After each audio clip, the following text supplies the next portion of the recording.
আসসালামু আলাইকুম গাইস, আজকে আমরা দেখব টেক্সট ফিল্ড। টেক্সট ফিল্ড এটা মূলত হচ্ছে আপনাদের অথেন্টিকেশনের সময় এটা প্রয়োজন হয়। তো সেটাই দেখব আজকে আমরা টেক্সট ফিল্ডে কী কী ইউজ করছি এবং কিভাবে কি কাজ করেছি। ওকে, তো প্রথমে দেখেন টেক্সট ফিল্ড নেওয়ার জন্য আমরা যে কাজটা করেছি, প্রথমে একটা টেক্সট ফিল্ড নিয়েছি, টোটাল একটা টেক্সট ফিল্ড। দেন টেক্সট ফিল্ডের ভিতরে একটা ডেকোরেশন নিয়েছি। দেন ডেকোরেশনের ভিতরে আমরা যে কাজটা করেছি, ডেকোরেশনের ভিতরে আমরা কালার নিয়েছি, নাম নিয়েছি, এভরিথিং যেগুলো প্রয়োজন হয় আমরা সেগুলো নিয়েছি। আর এইখানে একটা স্টাইল নিয়েছি, এটা হচ্ছে আমাদের এই যে ভিতরের যে ফন্ট স্টাইল, এই ফন্ট স্টাইলটা আমরা নিয়েছি। ওকে, তো এখন আমি আপনাদের দেখানোর চেষ্টা করি। এই ফন্ট স্টাইলটা আমরা একটু কমেন্ট করে দিই। দেখেন এখন কিন্তু এই ফন্ট স্টাইলটা ডিফল্ট হিসেবে থাকতেছে। তো আমি এই ফন্ট স্টাইলটা দেখেন, এখানে কিন্তু আমার ফন্টের একটা সাইজ দেওয়া আছে এবং একটা কালার দেওয়া আছে। আমি কালারটা রেড করে দিই। এখন দেখেন এটা কিন্তু আমাদের ফন্ট সাইজটা অটো একটা এখন রেড দেখাচ্ছে। ওকে, জাস্ট এই জন্যই আমাদের ওই স্টাইলটা ইউজ করা আর কি। তো তাছাড়াও এখান থেকে আচ্ছা আমি আপনাদের একটু ভালোভাবে বোঝানোর চেষ্টা করি। আচ্ছা আমি ডেকোরেশন এগুলো আমরা কেটে দিই নাকি আবার নতুন করে করার চেষ্টা করি। তো প্রথমে আমরা যে কাজটা করব, আচ্ছা এই স্টাইলটাও আমরা কেটে দিই। দেখেন এখানে কিন্তু আমাদের টেক্সট ফিল্ড চলে আসছে। তো এখন আমরা চাইলে নর্মালি কিন্তু আমরা এই টেক্সট ফিল্ডে কিন্তু আমরা টেক্সট লিখতে পারবো আশা করি। ওকে, এই হচ্ছে আমাদের টেক্সট ফিল্ড, এটা ডিফল্ট হিসেবেই থাকবে। তো এখন আমরা যদি চাই একটা বর্ডার দেওয়ার জন্য আর আরও এভরিথিং সকল কাজ করার জন্য, তো আমরা সেই কাজটা এখানে করতে পারবো। আচ্ছা, তো এখন আমরা যে কাজটা করতে পারি, আমরা এই কমেন্টটা কেটে দিই। আচ্ছা, তো এখন আমরা করতে পারি একটা আমরা বর্ডার নিতে পারি, তাই তো। তো আমরা সেই জন্য যে কাজটা করবো, একটা ডেকোরেশন নেব। আচ্ছা, ডেকোরেশন নিলাম। দেন ডেকোরেশনের ভিতরে নিলাম ইনপুট ডেকোরেশন, ইনপুট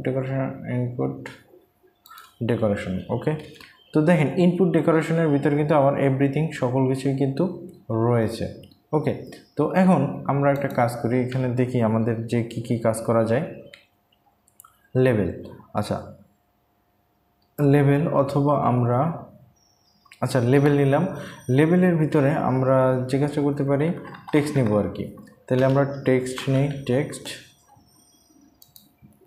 আচ্ছা টেক্সট নিলাম।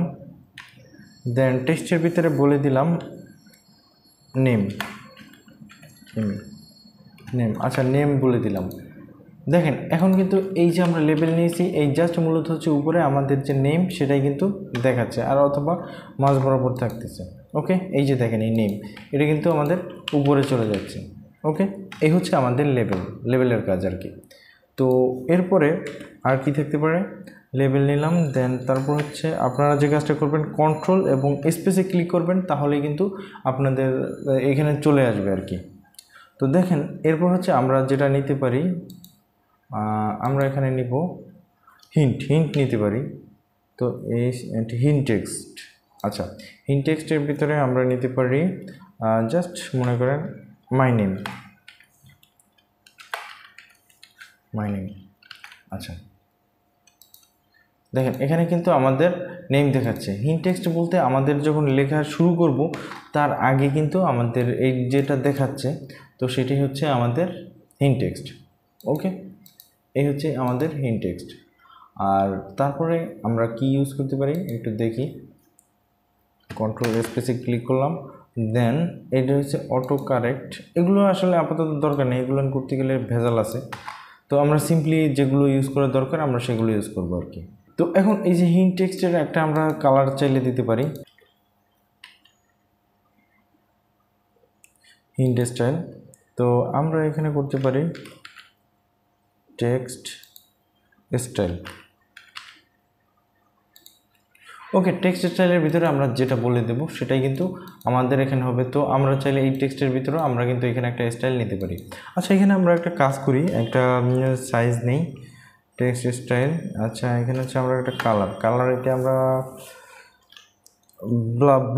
ব্ল্যাক কালার নেব নাকি? আচ্ছা ব্ল্যাক কালার নেই, কালার্স ডট ব্ল্যাক। আচ্ছা ব্ল্যাক নিলাম। দেখেন এখন কিন্তু আমার এই কালারটা ব্ল্যাক হয়ে যাবে। দেখেন এখানে কিন্তু কালারটা আমার ব্ল্যাক হয়ে গেছে।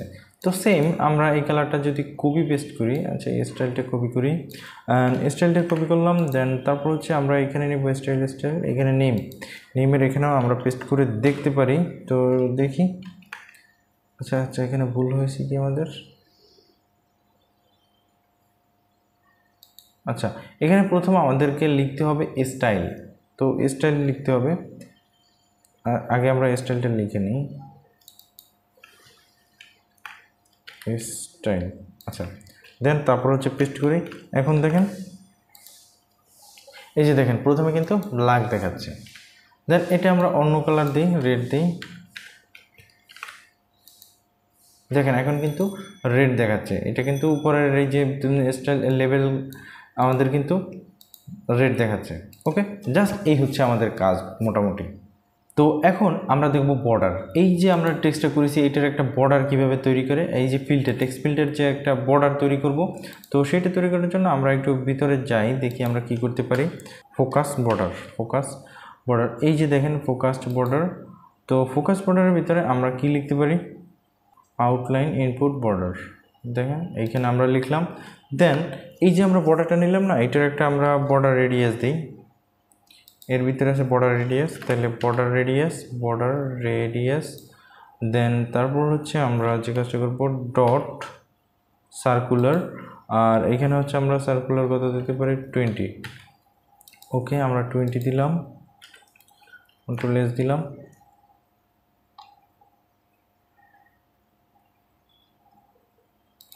ওকে দেখেন এখন এই যে বর্ডারটা কিন্তু হয়ে গেছে। যখন এই বর্ডারটা আমার দেখাচ্ছে যখন আমি, আচ্ছা এই লেভেলটা আমরা কেটে দিই নাকি, না থাক আপাতত থাক, সমস্যা নেই। এই দেখেন এই বর্ডারটা কিন্তু আমার আউটলাইন অর্থাৎ ফোকাস বর্ডার হিসেবে দেখাচ্ছে। আমি যখন টেক্সটটা লিখবো তখন কিন্তু আমার এই বর্ডারটা দেখাচ্ছে। তো আমি চাচ্ছি দুই ক্ষেত্রে আমার এই বর্ডারটা থাক, তো সেটার জন্য আমি কি করতে পারি। আচ্ছা হয়েছে, তো আমরা এখানে মূলত লিখেছি ফোকাস বর্ডার। ওকে, তো আমরা এখন লিখবো এনেবল বর্ডার। আচ্ছা এই যে ইনপুট এর ভিতরে, ইনপুট ডেকোরেশনের ভিতরে আমরা লিখবো এনেবল, এই যে এনেবল বর্ডার। আচ্ছা এনেবল বর্ডার লেখার পরে আমরা এই যে এরপরে আমরা লিখতে পারি আউটলাইন ইনপুট বর্ডার। ওকে, ও আউটলাইন ইনপুট বর্ডার। আচ্ছা তো এর ভিতরে আমরা দিয়েছি বর্ডার রেডিয়াস। আচ্ছা আমরা এটি কপি করে নেই, দেন তারপর হচ্ছে আমরা এখানে পেস্ট করে দিই, দেন তারপর হচ্ছে দেখেন এখন কিন্তু আমার বর্ডারটা কিন্তু সব ক্ষেত্রেই দেখাচ্ছে। ওকে, জাস্ট এটুকু কাজ। ওকে দেখেন এখন কিন্তু আমার বর্ডারটা থেকেই যাচ্ছে। তো এই হচ্ছে সিম্পলি কাজ, আমরা আশা করি বুঝতে পারবো বা আপনারাও বুঝতে পারছেন যে কীভাবে আসলে কাজটা করতে হয়, জাস্ট সিম্পল কাজ।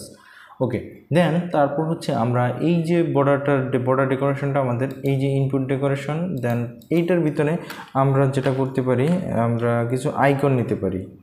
ওকে দেখেন এটা হচ্ছে প্রিফিক্স আইকন। আচ্ছা প্রিফিক্স আইকন হিসেবে আমরা কি নিতে পারি, আইকন। ওকে এখন ঠিক আছে, তো দেখেন এর ভিতরে আপনাকে নিতে হবে আইকনস ডট, তো আপনি নেবেন জিমেইল। আচ্ছা সমস্যা নেই, আমি জাস্ট একটা যে কোনো একটা আইকন নিলাম। দেন দেখেন এখন কিন্তু আমার এই আইকনটা কিন্তু দেখাচ্ছে প্রিফিক্স আইকন। একটু ওয়েট করেন, এই যে আমার প্রিফিক্স আইকনটা কিন্তু আমার দেখাচ্ছে। তো আমি এইখানে আইকনটা একটু সুন্দরভাবে নেই, তো সেটা হচ্ছে আমি লক নেই, LOC কি লক। আচ্ছা দেখেন এই কিন্তু আমার আইকনটা কিন্তু এখন দেখাচ্ছে। ওকে, তো এখন আপনি চাইলে আইকনের বর্ডার দিতে পারবেন, আইকনের কালার দিতে পারবেন, জাস্ট আপনি এইখান থেকে চুজ করে দিবেন যে আপনার সাইজ, কালার, এগুলো তো আমি আশা করি আপনাদের আগের ক্লাসে দেখাইছি, আপনারা বুঝতে পারছেন। ওকে, জাস্ট এই হচ্ছে আমাদের টেক্সট ফিলের কাজ। ওকে, পরবর্তী ক্লাসে আমরা দেখব একটা ইউআই ডিজাইন করে লগ ইন পেজের ইউআই ডিজাইন। ওকে, আজকের ভিডিওটি এই পর্যন্তই।